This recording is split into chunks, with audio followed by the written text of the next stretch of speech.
Chapter 35. The Frozen Lake. The back end of the Rolls-Royce was thrown up high into the air with the force of the impact before coming back down again with a colossal thud. The car sat still on the icy drive. It would take a tank to smash through the huge iron gates to Saxby Hall. A short distance behind them, Alberta brought her motorcycle skidding to a stop. The woman lifted her goggles and smiled gleefully as she surveyed the scene. "Are you all right, my lady?" asked Soot, looking up from the footwell of the Rolls-Royce.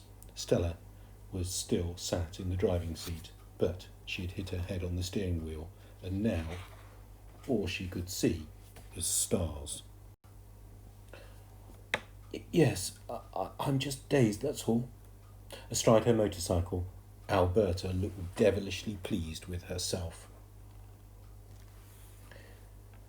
"It looks like the end of the road for you, young lady," she called out. "Now, I think it's time you came back inside and finally signed the deeds to Saxby Hall over to me. There's a good girl." Stella whispered to Soot. "We can't give up now. There must be another way out. Has the Rolls got any power left?" "There's only one way to find out," he replied. "Throw it into reverse." The girl did so, and the motor car wobbled backwards. The collision had crumpled the entire front section of the Rolls even more than before.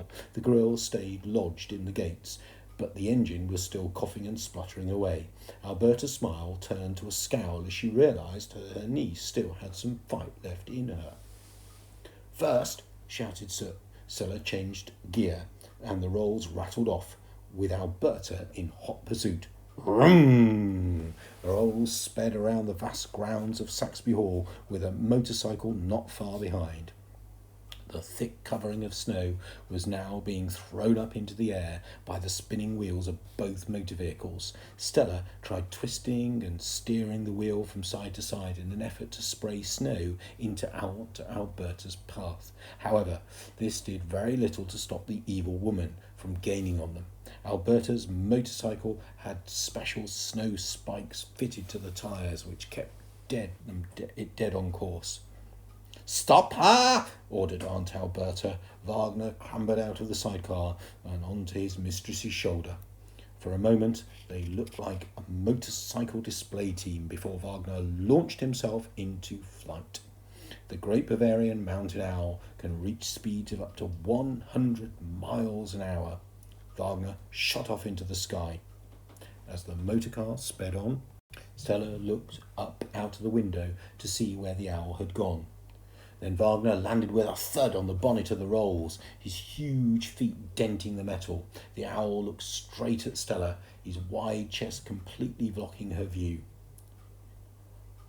"I can't see where we're going," shouted the girl. "Hold tight, I'll put the brake on," replied Soot. But they were going too fast, and instead of stopping, the car started spinning around. Wagner wobbled and launched himself back into the air. Now Stella could see where this car was spinning uncontrollably towards the frozen lake at the end of the lawn. "Brake!" she screamed. Soot put his hands on the pedal, pushing down as hard as he could. "I am braking!" he cried. Time seemed to both slow down and speed up as the battered Rolls-Royce spun out onto the ice. As it reached the middle of the lake, the motorcar finally stopped gliding and the engine cut out with a final splutter. Desperately, Stella tried to restart the car, but the trusty Rolls-Royce was finally dead.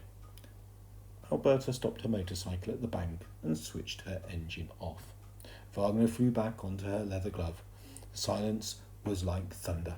For a moment, it was incredibly peaceful, and then came the sound of a crack. Crack! Quiet at first and then becoming louder and multiplying into a sound of 1,000 cracks. Crack, crack, crack, crack, crack, crack, crack, crack, crack, crack, crack, crack, crack. Stella looked out of the window. The huge sheet of unbroken ice covering the lake below them was now an elaborate pattern of interconnecting lines. The heavy motorcar jolted to the side, and the section of ice it had been resting on started to break under its titanic weight. "Help!" screamed the girl as the icy water began to flood the car. Soot climbed up from the footwell. "Yeah, In grave danger, my lady, he cried. You have to save yourself. But as the icy water rose to her feet and her ankles, to her knees, to her waist, Stella became frozen with fear. As much as she wanted to, she couldn't move, and soon her eyes glazed over, and all she could see in her mind's eye was the body floating beneath the ice. "My lady!" shouted the ghost. "Climb up onto the roof!" Shivering uncontrollably with cold, Stella could just manage to pull herself out of the car and onto its roof. Still barefooted, she started slipping and sliding, very nearly toppling into the icy waters below. She could see her aunt laughing to herself from the safety of the bank. "I'm frightened, Soot. I don't want to die," said the girl. "Nah, I wouldn't recommend it," replied the ghost. And what about you?" she asked. "Don't worry about me, my lady. You have to save yourself." "So, child, I win again. Are you finally ready to sign the pesky DVDs?" bellowed the evil woman, her deep voice soaring over the ice. The battered Rolls-Royce was sinking at an alarming rate and was now just a few inches away from being completely submerged. The ice surrounding the car was broken into tiny pieces. There was no way Stella could run across to safety. If she tried to dive in and swim, the ice was so cold she would die within moments. "You'll have to do what she says," said Soot. The ghost was going under fast with the car, and within seconds only his head was leaning out of the Rolls window and was above the surface of the water.